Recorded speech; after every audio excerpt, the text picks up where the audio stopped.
সংস্কৃত ঘৃত শব্দ থেকে ঘিয়ের উৎপত্তি। সেই বৈদিক যুগ থেকে ঘি, বিশেষত গরুর দুধের ঘি বা গব্যঘৃত ব্যবহার করা হয়ে থাকে। ইংরাজিতে বলা হয় ক্ল্যারিফাইড বাটার। বাংলা তর্জমা করলে কি হবে? পরিশোধিত মাখন। Welcome to Munni's world. সমাজের সমস্ত প্রবীণ মানুষদের জানাই সশ্রদ্ধ প্রণাম, আর আমার প্রিয় দর্শক এবং সাবস্ক্রাইবার বন্ধুদের জানাই আন্তরিক প্রীতি, শুভেচ্ছা ও ভালোবাসা। আজ সব বয়সের বন্ধুদের জন্য একটা মন ভালো করার চকচকে ঝকঝকে ছোট্ট গল্প নিয়ে এসেছি। অনেকেই মন খারাপ করেন, ঘি খেতে এত ভালোবাসি কিন্তু খেতেই পারি না ভয়েতে।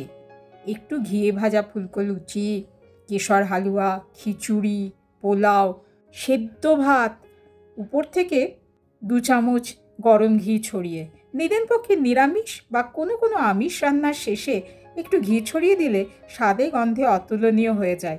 কিন্তু ওই ভয়, না, আজকের গল্পটা শোনার পর ভয় ছুমন্তর হয়ে যাবে। ঘি কিন্তু সুপারফুডের পর্যায়ে পড়ে। ওই প্রবাদ বাক্যটা মনে আছে তো? ঋণং কৃত্বা ঘৃতং পিবেত, অর্থাৎ ঋণ করে হলেও ঘি খেতে হবে। কিন্তু কেন? ঘি কেন খাবেন? ঘিয়ের খাদ্যগুণ প্রথমে বলি। কার্বোহাইড্রেট নেই, ফাইবার নেই, দুগ্ধজাত, তাই আয়রনও নেই। তাহলে কি আছে 100 গ্রাম ঘিতে?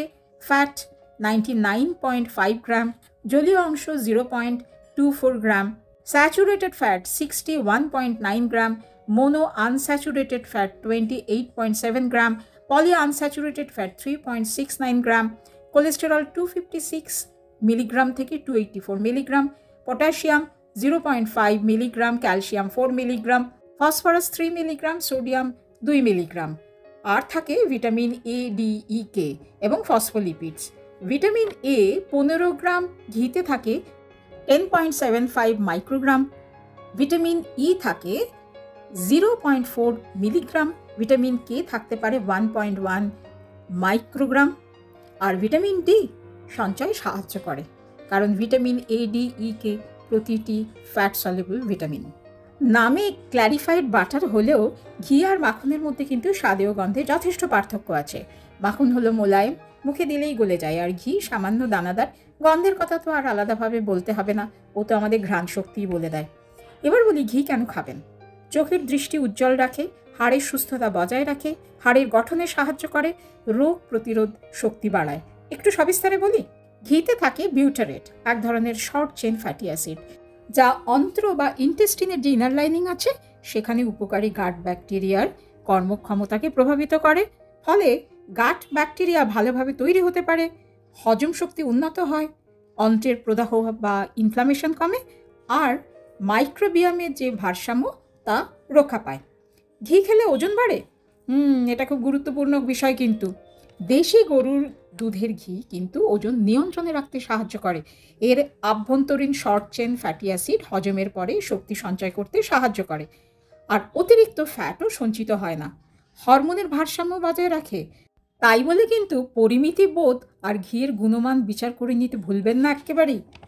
ত্বকে ঔজ্জ্বল্য ও সুস্থতা বজায় রাখে, অকাল বার্ধক্য রোধ করে, ত্বকের আর্দ্রতা বজায় রাখে, প্রদাহ বা ইনফ্লামেশন প্রতিরোধ করতে পারে, রোগ প্রতিরোধ শক্তি বাড়ায়, মস্তিষ্কের সুস্থতা, কর্মদক্ষতা, স্মৃতিশক্তি বাড়ায়। কারণ ঘিতে থাকে ওমেগা-3 এবং ওমেগা-9 ফ্যাটি অ্যাসিড, যা মস্তিষ্কের জন্য অত্যন্ত উপকারী। ভিটামিন কে সমৃদ্ধ, যা শরীরে ক্যালসিয়াম শোষণে সাহায্য করে, ফলে হাড়ের গঠন মজবুত রাখে আর সুস্থতা বজায় রাখে। ঘি কিন্তু ল্যাকটোজ ফ্রি, তাই যাদের ল্যাকটোজ ইনটলারেন্স আছে তারা নিশ্চিন্তে ঘি খেতেই পারেন। কনস্টিপেশন বা কোষ্ঠকাঠিন্যের সমস্যা প্রশমিত করে। ঘি কিন্তু স্মল ইন্টেস্টিনের শোষণ ক্ষমতা বাড়ায় এবং আমাদের যে জিআই ট্র্যাক্ট বা খাদ্যনালী আছে এর অ্যাসিডিক পিএইচ হ্রাস করে। কেন বললাম বলুন তো? অনেকেরই ধারণা আছে ঘি খেলে অ্যাসিডিটি হয়। না, ঘিয়ের ক্ষেত্রে দোষ নেই। দোষটা কার জানেন? ঘিয়ের সঙ্গে আপনি কি খাচ্ছেন তার উপরেই নির্ভর করে। ঘি খেয়ে কিন্তু সঙ্গে সঙ্গে জল খাওয়া উচিত নয়, অন্তত 8 ঘন্টা পরে জল খেতেই পারেন। রাত্রে কি ঘি খাবেন?